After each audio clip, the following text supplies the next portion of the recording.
La historia de la marca Porsche es fascinante y rica. En primer lugar, fue creada en la Alemania de la posguerra, que apenas se estaba recuperando. Y en segundo lugar, su creación tuvo lugar en un momento en que otras marcas de renombre ya habían logrado no solo conquistar a sus consumidores, sino también apoderarse con confianza de todos los segmentos del mercado automotriz.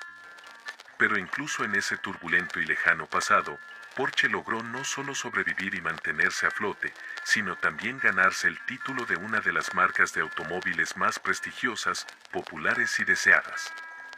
Por supuesto, han pasado muchos años desde entonces, y hoy en día muchas personas dicen que Porsche es un automóvil con verdadera carisma. Pero la pregunta es, ¿siempre fue así y por qué precisamente Porsche es Porsche? Todo comenzó el 3 de septiembre de 1875, cuando nació un niño llamado Ferdinand en una familia de herreros en el pequeño pueblo de Maffersdorf en la antigua Austria-Hungría, que hoy en día forma parte de la República Checa. En cuanto a la familia del protagonista, no se puede decir que los Porsche fueran gente adinerada, pero tampoco pasaban penurias. El padre de Ferdinand, Anton Porsche, era dueño de un taller de reparación. Siendo un hábil chapista, gozaba de gran respeto entre los habitantes locales e incluso fue elegido alcalde de su pueblo. Ferdinand tenía un hermano mayor y una hermana mayor, y como era de esperar, su padre planeaba hacer de su hijo mayor su sucesor. Pero, adelantándonos, diré que ese hermano murió en un accidente mientras trabajaba como aprendiz en el taller de su padre. Después de esto, Ferdinand se convirtió en el hijo mayor y heredero de su padre, y sus padres tuvieron que esforzarse mucho para criarlo como un hombre digno. Mientras su padre trabajaba en el taller, su madre se encargaba de la educación de su hijo. Fue su madre quien le enseñó a Ferdinand sus primeras lecciones de lectura y escritura, y fue ella quien sería la madre del futuro ingeniero automotriz. Cuando el niño cumplió 12 años, su padre comenzó a llevarlo al taller y Ferdinand, que nunca había estudiado en ningún otro lugar, ayudaba con gran entusiasmo a su padre en su trabajo. A pesar de que la tarea todavía estaba más allá de sus capacidades, esto no impidió que el joven se sumergiera por completo en varias tecnologías relacionadas con la electricidad. 4 años después, el chico asistía a una escuela nocturna en un pueblo vecino, a la que llegaba en bicicleta después de trabajar en el taller de su padre durante todo el día. A pesar de todas estas dificultades, Ferdinand se destacó en la escuela. De hecho, sus años escolares transcurrieron entre el taller de su padre y la escuela, que estaba a 10 kilómetros de su casa. Y cabe decir que todo esto le fue muy beneficioso. A los 15 años, el joven construyó su propio generador al que conectó una bombilla, y más tarde, suministró electricidad a toda una casa en la que vivía. Así es como la casa de los Porsche se convirtió en la segunda en la ciudad en tener electricidad. El joven adquirió una buena reputación como alguien con habilidades prácticas y un pensamiento ingenioso. Cuando cumplió 18 años, dejó su hogar y se dirigió a Viena. Fue allí donde comenzó su vida adulta e independiente. Con el dinero que Ferdinand había ahorrado durante años de trabajo en el taller de su padre, alquiló un pequeño ático en las afueras de Viena y comenzó activamente a buscar un nuevo empleo. Mientras revisaba los anuncios en el periódico local, encontró una oferta de trabajo en la fábrica Lohner. A pesar de no tener educación superior, solo haber completado hasta el 4º grado de la escuela, el joven se presentó en la puerta de la fábrica, donde en ese momento se producían locomotoras e incluso automóviles eléctricos. Al principio, Ludwig Lohner, de 36 años, se rió al escuchar las palabras del joven provincial sobre su deseo de trabajar en su fábrica, no como cualquier otro trabajador, sino como ingeniero. Sin embargo, cuando vio las cartas de recomendación de la administración local, no pudo creer lo que veían sus ojos. Frente a él estaba un joven de 18 años que no tenía educación formal, pero que había logrado llevar la electricidad a su casa y al ayuntamiento de su pueblo. En resumen, Ludwig dio un paso arriesgado y contrató a Ferdinand, pero le puso una condición: Porsche debía obtener un diploma. Así que, mientras trabajaba en la fábrica, Ferdinand tuvo que inscribirse en la educación a distancia en la Universidad Técnica Imperial y, al mismo tiempo, trabajar en la producción, aprendiendo todos los detalles del oficio. Pero, como probablemente ya hayas entendido, Ferdinand no era un chico común, ya que siempre tenía la pasión por inventar, y el año decisivo en su biografía fue 1897. Fue precisamente en ese momento cuando el joven ingeniero, en su tiempo libre, diseñó su primer motor de escalones. Su siguiente proyecto personal se dio a conocer en 1898 y fue un automóvil eléctrico sin transmisión. El automóvil se destacaba de otros por su tamaño compacto y una velocidad sorprendentemente alta para la época, 40 kilómetros por hora. Una parte significativa del peso del automóvil estaba compuesta por baterías de plomo ácido de gran capacidad y su autonomía era limitada. Con una sola carga, el automóvil podía recorrer aproximadamente una hora. El vehículo autopropulsado, que recibió el nombre de Lohner Porsche, estaba equipado con dos motores eléctricos de 2,5 caballos de fuerza cada uno. No tenía transmisión mecánica, en su lugar, los motores eléctricos estaban ubicados en los cubos de las ruedas delanteras. Fue el primer automóvil eléctrico de tracción delantera. Además, el automóvil no era solo eléctrico, tenía un pequeño motor a gasolina que accionaba un generador. El generador producía electricidad, que recargaba las baterías y éstas alimentaban los motores eléctricos. De esta manera, este fue el primer ejemplo de un sistema de propulsión híbrido, que consistía en un motor de combustión interna, baterías y motores eléctricos. Gracias a este proyecto, Porsche fue nombrado ingeniero jefe de la compañía y, sorprendentemente, tenía solo 24 años en ese momento. Más adelante, a principios del siglo pasado, recibió el Gran Premio en la Exposición Universal de París por su invención. Y, por supuesto, ganó el reconocimiento de muchos ingenieros y diseñadores famosos de la época. Se considera que a partir de ese momento, Porsche comenzó a desarrollar activamente diversos medios de transporte. Después de completar la universidad y obtener una educación en ingeniería, Porsche se sumergió por completo en la industria automotriz. En 1906, se convirtió en director técnico y diseñador jefe de la empresa vienesa que producía automóviles bajo el nombre Astra Daimler. Bajo su hábil liderazgo, se crearon modelos como el Prinz Heinrich, Sache, ADM y ADR. Porsche comenzó a pensar cada vez más en la idea de que los automóviles deberían estar al alcance de todas las personas en este planeta, incluso aquellas con ingresos bajos o medianos. Quería que su creación fuera apreciada por personas comunes como él mismo y, según su visión, un automóvil debía ser un medio de transporte familiar en el sentido completo, no un juguete para los ricos ociosos. Se dice que en ese momento, en su cuaderno personal, apareció una página con letras mayúsculas que decía bosquejos de un automóvil popular. Durante este mismo periodo de su vida, Porsche se involucró en las carreras. Por cierto, en una de ellas, sus Austro-Daimler se llevaron todos los premios. Porsche mismo incluso fue piloto de su propia creación, pero como dicen, no solo con carreras, ya que también tenía una vida personal. En ese momento, conoció a una joven llamada Aloysia Johanna Kess y pronto la llevó al altar. Ella aceptó y se convirtió no solo en la maravillosa esposa de Ferdinand, sino también en la madre de sus dos hijos, una niña llamada Louise y un niño llamado Ferry. Más tarde, Ferry también se convertiría en un diseñador de automóviles que incluso superaría a su padre, pero todo a su debido tiempo. Ferdinand Porsche solo estuvo casado una vez, pero Aloysia nunca pudo ver todos los éxitos de su esposo y su hijo. Falleció en 1920 y después de eso, Porsche se dedicó por completo a su trabajo y a sus queridos hijos. Después de la muerte de su madre, Louise se convirtió en la guardiana del hogar familiar. Ella no se convirtió en una gran diseñadora como su padre, pero se casó con éxito con el abogado Anton Peach. Fue a partir de este matrimonio que comenzó una nueva era en la historia de la familia. También es importante destacar la Primera Guerra Mundial. Por supuesto, Alemania participó activamente en ella, y Ferdinand Porsche estuvo involucrado en el desarrollo de tecnología militar, vehículos con sistemas de propulsión híbridos, motores para dirigibles y aviones. Uno de los logros notables de Porsche fue la creación de un tractor de artillería para un gran cañón de mortero de 30,5 centímetros. Por su destacada contribución al desarrollo de la industria militar, a pesar de no tener educación universitaria, Porsche fue nombrado profesor honorario en la Universidad Técnica de Viena y recibió una condecoración del Kaiser.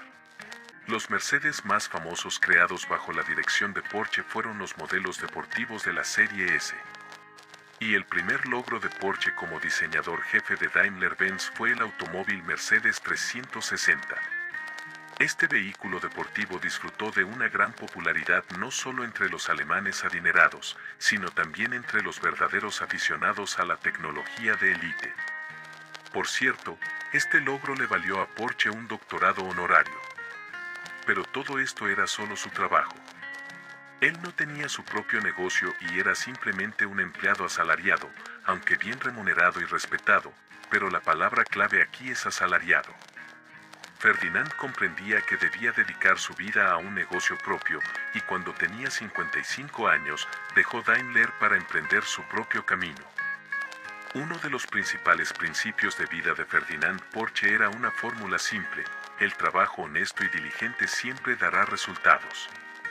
En ese momento, el mercado automovilístico estaba dominado por los rápidos automóviles de Ford, pero el periodo posterior a la guerra marcó una época de estancamiento en todas las áreas. Además, ¿quién en la empobrecida Europa compraría un automóvil por $1.500? Porsche no estaba nada satisfecho con los automóviles de Ford, le parecían demasiado simples y, al mismo tiempo, complicados de manejar. Ni siquiera el automóvil popular de la compañía de KW satisfacía a Ferdinand. Todo comenzó cuando miró a su alrededor y, al no ver el automóvil de sus sueños, decidió construirlo él mismo. Porsche quería algo diferente, su automóvil debía ser moderno, rápido y confiable, uno que no quedara obsoleto incluso después de 20 años. Además, debía ser accesible para el público y completamente nuevo, es decir, diseñado desde cero. Esas eran demandas bastante altas, según muchos. Pero después de consultar con su hijo, Ferdinand decidió dar el paso que, según muchos expertos, debería haber dado hace 10 años. El 25 de abril de 1931, en Stuttgart, se inauguró el estudio de diseño independiente de Ferdinand Porsche en un gran edificio de 2 plantas. El primer encargo del estudio llegó de la empresa Wanderer. Necesitaban un automóvil de alta velocidad con un motor de 2 litros. Se asignaron varios meses para completar el trabajo, pero Porsche, naturalmente, cumplió con la tarea. Luego, llegó un encargo de Auto Union para desarrollar un automóvil de carreras de alta velocidad con registros de rendimiento. Por cierto, Auto Union era una empresa que agrupaba a Audi, DKW, Porsche y Wanderer. Con esta unión, las compañías tenían la intención de unir fuerzas para competir principalmente contra Daimler-Benz. Sin embargo, dado que Porsche ya estaba trabajando por cuenta propia, en realidad tuvo que trabajar en contra de su empleador de muchos años, a quien le había dedicado los mejores años de su vida. En general, el negocio iba viento en popa, y la reputación de Ferdinand lo precedía, pero lo que sucedió en 1932 lo sacudió profundamente. Un día, el estudio de Porsche recibió una carta de la embajada de la URSS en Berlín invitándolo a visitar la Unión Soviética. Tomando esto como un gesto de respeto, comenzó un gran viaje de Porsche a Rusia. Después de recorrer varias ciudades, Ferdinand quedó muy consternado por la falta de una escuela de diseño en la URSS. El viaje terminó en Moscú con un encuentro personal con Joseph Stalin, quien incluso le ofreció a Ferdinand el cargo de principal diseñador de automóviles de la URSS con rango de ministro. Sin embargo, Ferdinand rechazó la oferta, ya que no quería involucrarse en política. Vale la pena mencionar que el viaje por Rusia fue inspirador para él. A su regreso a casa, no solo inventó una suspensión de un nuevo tipo que resolvió el problema de la suavidad en el manejo de vehículos militares. sino que también diseñó dos automóviles que en el futuro se convertirían en prototipos del famoso escarabajo. En 1932, los nazis llegaron al poder en Alemania, con Adolf Hitler a la cabeza. Hitler, por cierto, era un amante de los automóviles, al igual que Porsche, y compartían opiniones políticas. Porsche no era miembro del partido nazi, pero apoyaba activamente sus ideas. En primer lugar, Hitler promovía la construcción de nuevas carreteras y en segundo lugar, simplificó significativamente el proceso de obtención de licencias de conducir. De hecho, Hitler presentó un desafío bastante difícil a los industriales alemanes: crear un automóvil popular en un plazo ajustado que pudiera transportar a 4 personas a una velocidad de al menos 80 km por hora, consumir 5 litros de combustible por cada 100 kilómetros y costar no más de 1000 marcos. En resumen, se trata de un automóvil que los alemanes comunes podrían permitirse y al mismo tiempo, con características bastante altas. Es interesante la historia de Hitler, ¿verdad? Después de esto, Ferdinand Porsche presentó su proyecto de automóvil popular y, como resultado, ganó. Los esfuerzos conjuntos del hijo y el padre Ferdinand crearon los planos para el futuro automóvil Volkswagen y compartieron sus desarrollos con Hitler. Literalmente, unos días después, desde todos los atriles, declaró: el pueblo alemán, en la figura del trabajador común, no caminará al trabajo ni llegará de cualquier manera. Irá allí en un automóvil popular que todos los ciudadanos de Alemania podrán permitirse. El primer automóvil popular, por cierto, fue construido con los fondos de ciudadanos comunes, según el programa desarrollado por los nacionalsocialistas. Cada semana, los trabajadores voluntariamente depositarían una suma de 5 marcos en una cuenta especial. Después de casi 4 años, había acumulado 990 marcos en su cuenta, lo que era suficiente para comprar un automóvil KDF. Esta idea fue respaldada por 300.000 personas, pero el brillante futuro nunca se hizo realidad. La razón fue la Segunda Guerra Mundial. Todos los fondos recaudados hasta ese momento pasaron al beneficio del Tercer Reich. Curiosamente, después de la guerra, los inversores engañados recordaron las obligaciones de Volkswagen hacia ellos y comenzaron a exigir sus 990 marcos acumulados o un automóvil. Sin embargo, sus demandas nunca fueron escuchadas. Todo lo que Ferdinand Porsche pudo hacer por sus inversores fue ofrecerles un pequeño descuento al comprar su nuevo automóvil. Durante la guerra, Porsche solo mostró su mejor lado. Cuando faltaba energía eléctrica, inventó una forma de obtenerla de los molinos de viento. También trabajó activamente en la creación de equipo militar. Sin embargo, esta vez Ferdinand sufrió un revés. Como si el Señor Dios ya no bendijera al hombre para crear armas letales. En 1945, Porsche, junto con su hijo Ferdinand, se encontró nuevamente en prisión. Se acusó a los hombres no solo de colaborar con el liderazgo fascista, sino también de explotar prisioneros de guerra para fines personales. Ferdinand, el hijo de Porsche, fue liberado casi un año después. Celebró su liberación creando un automóvil de carreras para la empresa italiana Cisitalia. El dinero recaudado, que ascendió a aproximadamente 1 millón de francos, se entregó a las autoridades francesas como rescate por la libertad de su padre.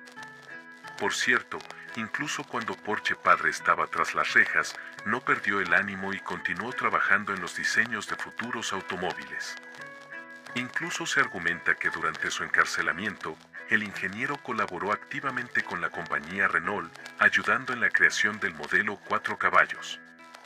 Pero de cualquier manera, la prisión no fue un descanso y tuvo un fuerte impacto en la salud del ingeniero. Algunos biógrafos creen que las autoridades francesas intentaron literalmente descomponer a Ferdinand en prisión, incluso impidiendo que los médicos lo visitaran. También se especula que les convenía la colaboración de Ferdinand con las compañías automotrices francesas. Dejarlo en libertad solo significaría permitir que la industria automotriz alemana se recuperara nuevamente. En general, Los competidores de Francia no tenían nada que ganar con esto, y este hombre que previamente había sido aplaudido por el mundo y toda Francia ahora estaba encarcelado en una celda sucia y fría, y se estaba debilitando ante sus ojos. Solo en este estado, casi desesperado, permitieron que Porsche viera a los médicos, pero ya no se pudo hacer nada por él. En total, el ingeniero pasó 22 meses en prisión y el 19 de noviembre de 1950, Ferdinand Porsche sufrió un fuerte derrame cerebral, tras el cual murió 2 meses después. Sin embargo, antes de su muerte, pudo enriquecer su vida no muy dulce con algunos momentos felices. Uno de sus deseos más queridos se hizo realidad. El escarabajo fue lanzado a la producción en masa, y junto con su hijo se construyó el automóvil modelo 356. Se convirtió en el primer automóvil de serie de la nueva y grande empresa llamada Porsche. Después de la muerte de Ferdinand Porsche, la dirección de la compañía pasó a manos de sus hijos y nietos. Su hijo, Ferdinand Porsche Jr., contribuyó significativamente al desarrollo posterior. En 1950, regresó a la empresa a la ciudad donde se fundó, Stuttgart. Bajo su liderazgo, se tomaron decisiones importantes para la compañía de inmediato. En primer lugar, Porsche abandonó los antiguos cánones tecnológicos y reemplazó el material obsoleto utilizado en las carrocerías. En segundo lugar, la compañía dejó de adquirir motores de Volkswagen Group y comenzó a desarrollar sus propios motores. En 1951, la compañía se estableció como el mejor fabricante de automóviles utilizados en carreras. La razón de esto fue el nuevo modelo Porsche 550 Spyder. Su característica distintiva principal fue el techo suave y la ventana frontal plana. Este modelo fue tan popular entre los entusiastas del automóvil que otras compañías estaban activamente tratando de igualar los autos Porsche. Por un lado, esto fue un éxito, pero por otro lado, Ferdinand Jr. enfrentaba una tarea difícil. Se esperaba que creara otro maestro que fuera mejor que el anterior. Tuvo que trabajar más duro. Fue así como en 1963, en la Feria de Frankfurt, apareció una nueva leyenda, el Porsche 911 con un motor de 2 litros y una potencia de 130 caballos de fuerza, así como una caja de cambios manual de 5 velocidades. En ese momento, era difícil decir que este modelo se convertiría en una leyenda, ya que, a pesar de sus excelentes características, su principal desventaja era su alto precio. Para hacer el automóvil más accesible y vendible, Ferdinand recurrió a una estratagema inteligente. Pronto se lanzó el modelo 912 con 4 cilindros y, un poco más tarde, se ofreció a los entusiastas una versión 914, para cuya creación los colegas alemanes de Volkswagen pusieron esfuerzo. Pero a pesar de todas las dificultades al principio, el modelo se convirtió en el líder de ventas en cuestión de semanas. En efecto, la historia de la compañía Porsche como un negocio puramente familiar llegó a su fin. En 1972, la marca se hizo pública. Después de una reestructuración, uno de los nietos de Ferdinand Porsche, Ferdinand Piëch, se unió a Audi y luego a Volkswagen, donde eventualmente ascendió al cargo de director general del grupo. La silla de liderazgo de la compañía pasó a manos de Ernst Fermen, quien de inmediato retiró el modelo 911 de producción y lo reemplazó por el 928 con motor V8 y tracción trasera.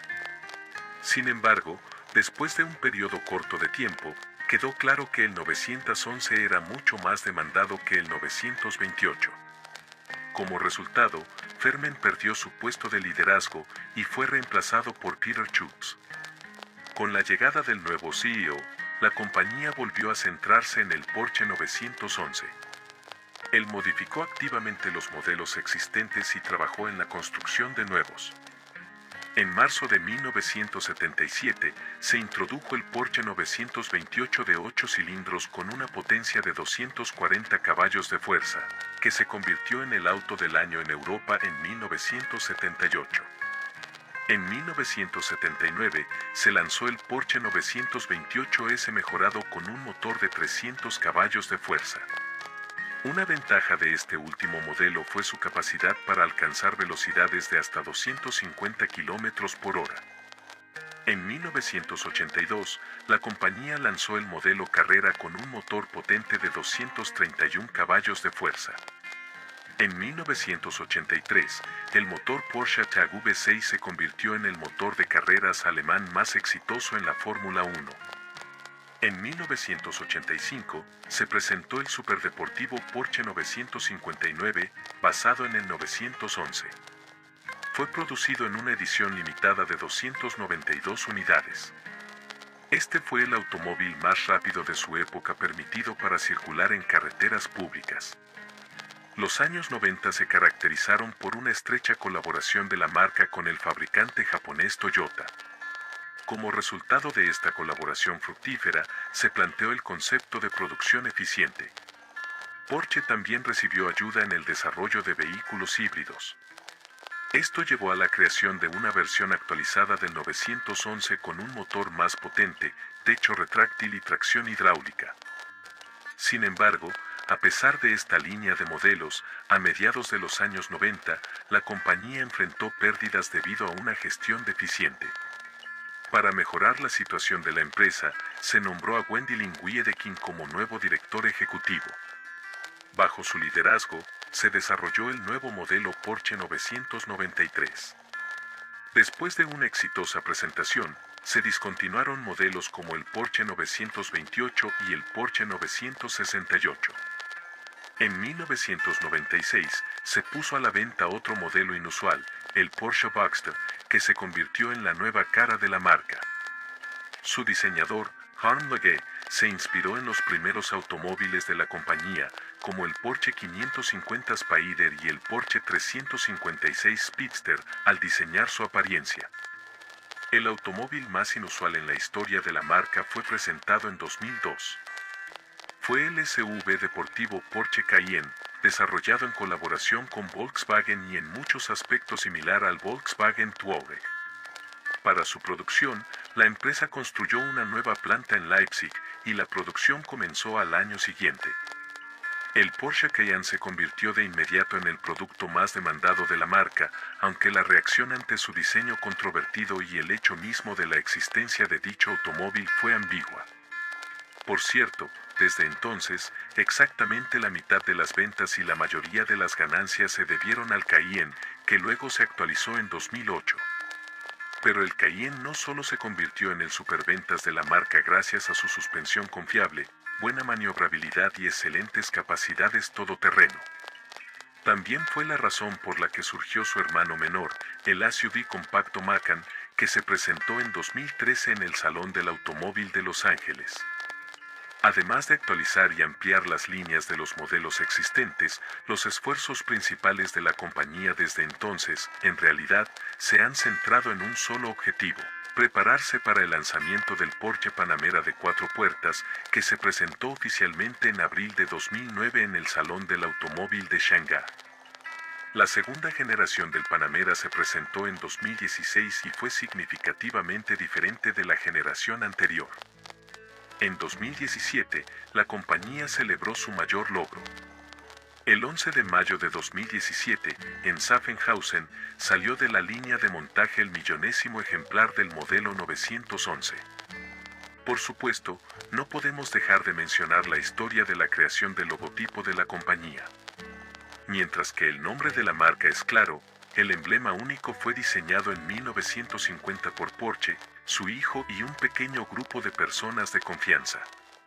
Inicialmente, se planeó que el diseño transmitiera la historia de la tierra natal de los automóviles. Como base para el logotipo, se eligió el escudo de armas de Württemberg, que representaba un patrón de cuerno de ciervo en un ajedrezado y franjas negras y rojas. El fondo amarillo y los elementos clave se mantuvieron sin cambios.